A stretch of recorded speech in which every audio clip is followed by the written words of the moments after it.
Antes de empezar, gracias por estar aquí. Si te gustan las historias reales que nos sacuden por dentro, suscríbete y deja tu like, ayuda a que más personas encuentren relatos como este.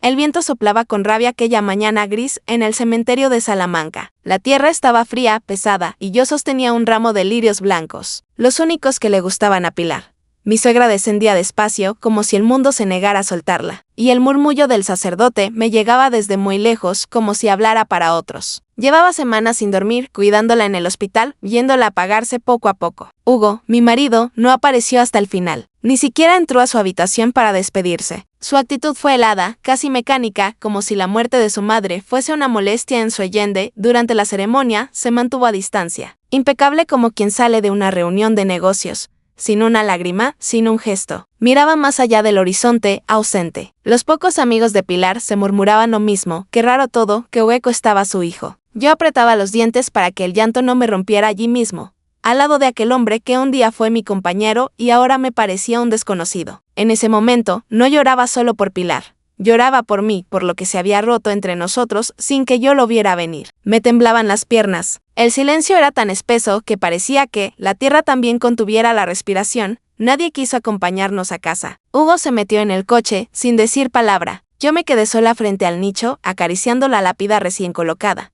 Gracias por no dejarme sola, Pilar, susurré con la voz hecha trizas. Esperé hasta que el cielo empezó a oscurecer. En mi pecho ardía una mezcla extraña, tristeza, rabia, y algo que entonces no supe nombrar.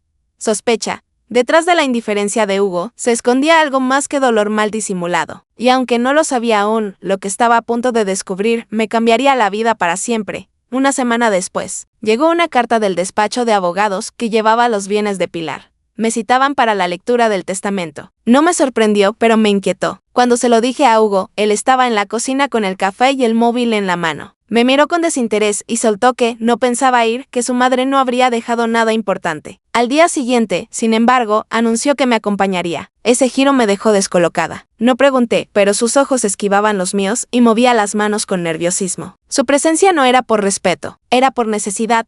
La cita con el notario era a las 11 en un despacho antiguo del centro, de esos que huelen a madera vieja y papeles que han visto demasiadas cosas. En el coche, Hugo casi no habló. El ceño fruncido, el pulgar pegado a la pantalla. Yo intentaba respirar hondo, pero el nudo en el estómago no cedía. Al llegar, me llamó la atención ver varios coches que no reconocía. Subimos las escaleras en silencio. Cuando llegamos a la puerta, Hugo aceleró el paso y entró sin esperarme. La recepcionista nos saludó con una sonrisa tensa. La voz le temblaba un poco. El notario ya nos esperaba, dijo. Había una tensión rara en el aire, como si todo el mundo supiera algo que yo no. Se abrió la puerta del despacho y sentí que el suelo se me movía. Allí estaba Hugo, sí, pero no solo. A su lado, una joven que no pasaba de los 25 tenía en brazos a un bebé dormido envuelto en una manta celeste. Piel pálida, maquillaje discreto, ojos desafiantes. Me miró con descaro, como si su presencia estuviera plenamente justificada. Hugo, lejos de inmutarse, me lanzó una mirada seca, sin emoción, sin una palabra, sin un gesto. Aquello no era un malentendido, era una trampa.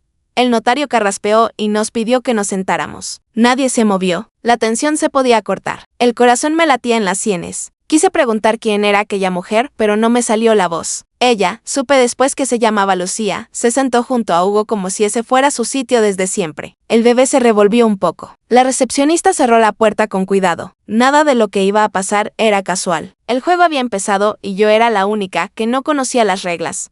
El notario intentó poner orden, pero su voz se perdía entre el murmullo. Entonces Hugo, con una frialdad que jamás le había visto, rompió el silencio. Ella es Lucía, mi pareja. Y este es mi hijo, Liu. No le tembló la voz. No hubo culpa ni remordimiento. Yo me quedé paralizada. 12 años de matrimonio y me enteraba de su vida paralela frente a un desconocido con toga. Miré al bebé y sentí pena y rabia al mismo tiempo. Él no tenía la culpa. Lucía sonreía con una tranquilidad que me revolvía el estómago, mirándome como si me compadeciera o como si me mirara desde arriba.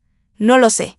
Hugo estaba orgulloso, erguido, como si hubiese revelado una hazaña. Quise levantarme y salir, pero las piernas no me respondían. El notario nos pidió silencio, incómodo, y desplegó el documento. La señora Pilar dejó instrucciones muy precisas, dijo con seriedad. Hugo cruzó los brazos, confiado. Yo nunca me había sentido tan perdida. Lucía no bajó la mirada ni un segundo. Parecía disfrutar de la incomodidad ajena. Tenía esa arrogancia de quien se cree ganadora. Su blusa blanca impecable contrastaba con el frío que emanaba. El notario rompió el lacre y comenzó a leer. La voz de Pilar parecía llenar la habitación.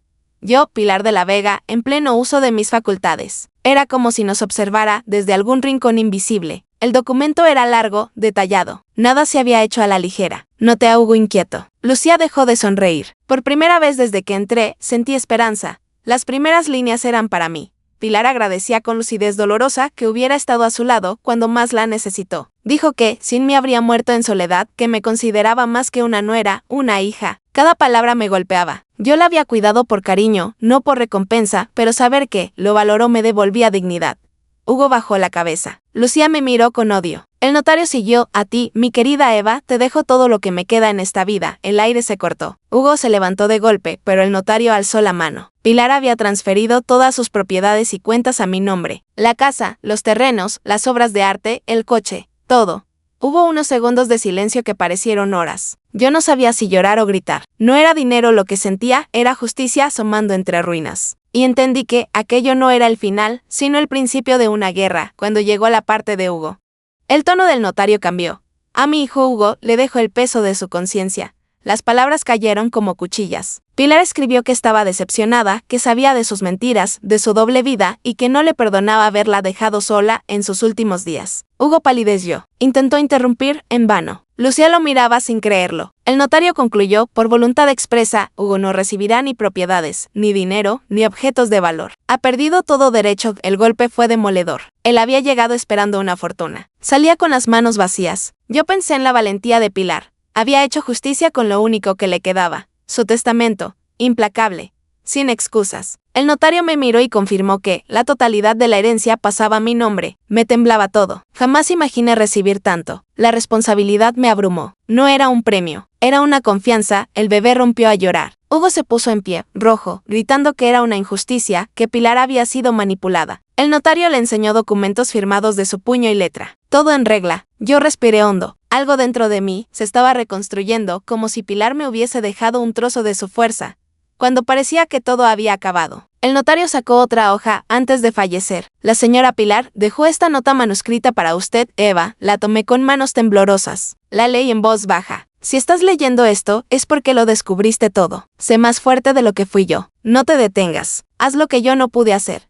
Era una confesión y una bendición. La apreté contra el pecho y por fin lloré. Era su voz hablándome desde la tumba. Pilar supo y cayó. Ahora me pasaba la antorcha. La herida y el coraje. El notario se retiró, dejándome unos segundos de intimidad. Entonces Hugo explotó. Tiró una silla contra la pared. Temí que hiciera daño a alguien. Lucía intentó detenerlo y él la apartó. Gritaba que todo era un montaje, que yo había manipulado a su madre. La ira le deformaba la cara. Yo me quedé sentada, en silencio. Verlo sin rastro de remordimiento me confirmó que nunca me quiso. Solo amaba lo que perdía. Salió dando un portazo. Lucía quedó con el bebé, el rostro desencajado. Se sentó temblando. La miré con una mezcla de compasión y desprecio. No era víctima, pero tampoco ganadora. Se había metido con un hombre cruel y ahora cargaba con las consecuencias. Guardé el testamento y la nota en el bolso y me marché sin despedirme. La guerra había empezado, y yo ya no era la de antes.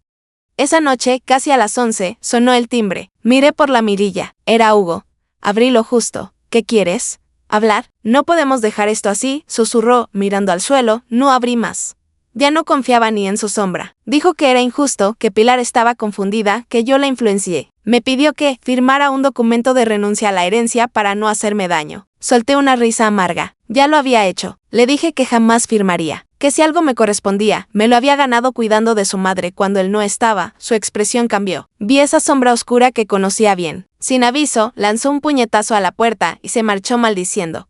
Los días siguientes fueron un infierno. Llamadas a todas horas, mensajes con amenazas veladas. Decía que me destruiría, que me acusaría de manipular a Pilar.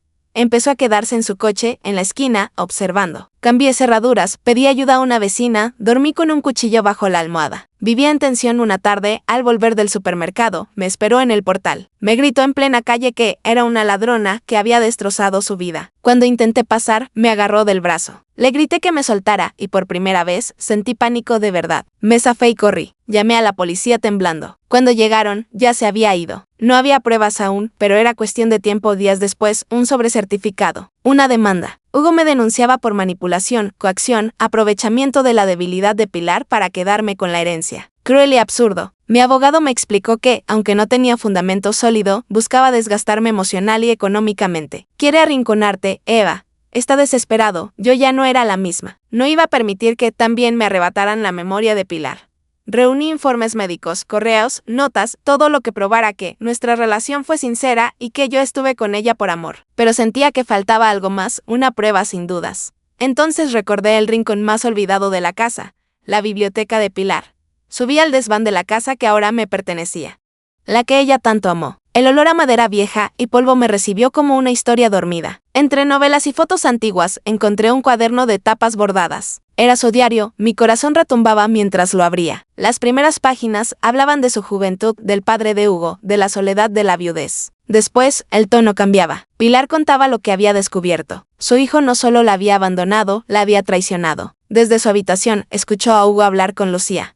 ¿Cómo planearon la vida que tendrían cuando la vieja muriera? Describía su dolor, su incredulidad, su impotencia. Había confiado en él. Él pensaba en su muerte como un trámite. Guardó silencio, pero la rabia se desbordó en cada línea. Había fechas, lugares, frases exactas. En una de las últimas páginas, relataba que una noche su móvil grabó por accidente una conversación. El micrófono se activó desde la mesilla, y oyó: cuando mi madre muera, todo será nuestro. Solo hay que aguantar un poco más. Pilar anotó que esas palabras la rompieron por dentro. No lloró entonces. Entendió que debía actuar antes de que fuera demasiado tarde. Proteger lo poco que podía, su legado y su dignidad.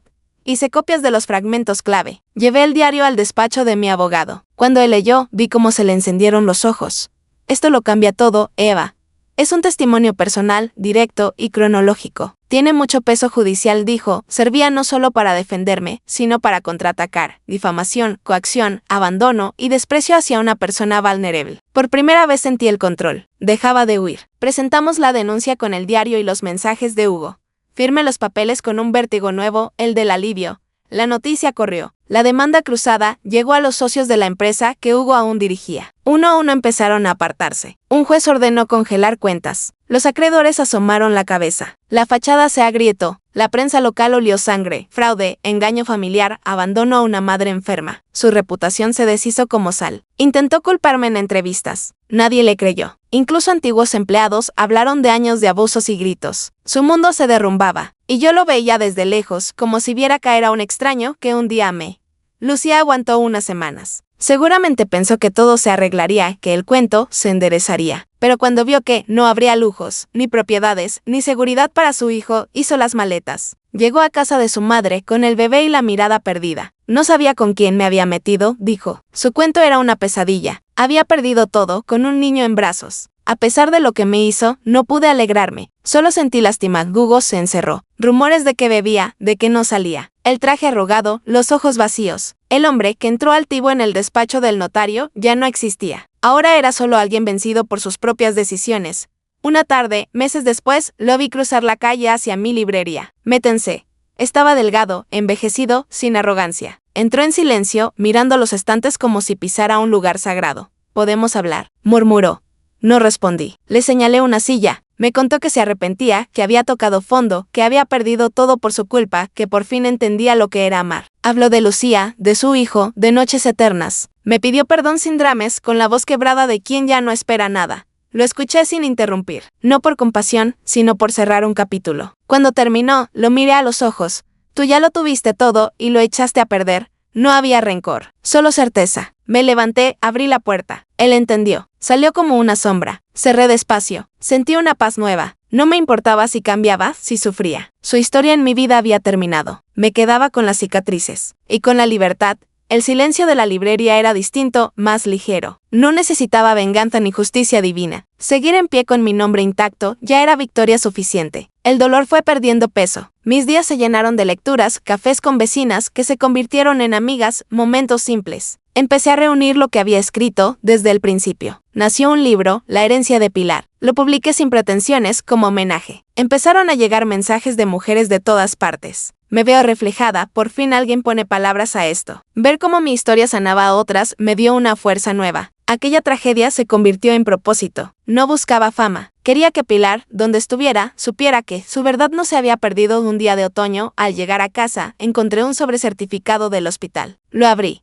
Era una carta depositada por Pilar con instrucciones de entregarla semanas después de su fallecimiento. El sobre, pequeño, grueso, con un sello rojo. Me temblaron las manos. Al desplegarla, vi su caligrafía firme. Teba, si lice esto es que ya sabes la verdad. Pero aún hay algo más que debes saber. Me llevé la mano a la boca. La carta hablaba de una cuenta secreta abierta a mi nombre en el extranjero. Intocable para Hugo o para cualquiera. Lo había hecho en silencio, como quien protege un tesoro. Es tu salvavidas, tu nuevo comienzo, tu victoria. Entendí que no solo me dejó bienes. Me dejó libertad. Contaba que, tras descubrir a Hugo, acudió a un abogado de confianza y abrió una cuenta en Suiza. Depositó una suma considerable, dinero limpio heredado de su familia materna, que nunca declaró a nadie. Este dinero es solo tuyo para que nunca dependas de nadie, escribió. Temblé al pensar lo que hizo por mí. Lo había previsto todo, me pidió perdón por no haberme confesado antes, por haberse callado tanto. Temía que, si hablaba, todo se viniera abajo antes de tiempo. Esperé el momento justo. Sabía que tú sabrías qué hacer, decía al final. Lloré, pero no de tristeza. Lloré de gratitud y alivio. Pilar me defendió con su testamento, con su silencio estratégico y ahora con esta última carta. Era su forma de luchar. Dormí abrazada a su carta como a un talismán. No se lo conté a nadie. Hice una copia y la guardé en la caja fuerte de la librería. Decidí no tocar ese dinero salvo necesidad. Quería demostrarme que podía salir adelante, pero tener esa protección me daba una seguridad que jamás había conocido. Pasaron los meses. Abría mi librería cada mañana con una paz que no recordaba. Herencia, testamento, Salamanca, notario, diario, juicio, cuenta en Suiza, librería, palabras que antes me pesaban, ahora eran capítulos que había sobrevivido. A veces, al cerrar, le hablaba a Pilar en voz baja, convencida de que, de alguna manera, seguía allí. No lloraba desde el dolor, sino desde el agradecimiento. Me dio el impulso que necesitaba para romper cadenas. Hugo desapareció del mapa. Dicen que se marchó del país, que cambió de nombre. No me interesa. El destino hizo su trabajo. No busqué justicia y la encontré. Yo sigo aquí, viva, en paz, contando historias. En una librería, donde todo empezó con una pérdida y terminó con mi renacimiento, porque al final, aunque duela, la verdad encuentra su sitio. Y yo encontré el mío. Y si esta historia te tocó, no olvides suscribirte, quizá la próxima herencia que cambie una vida sea la de tu propia verdad.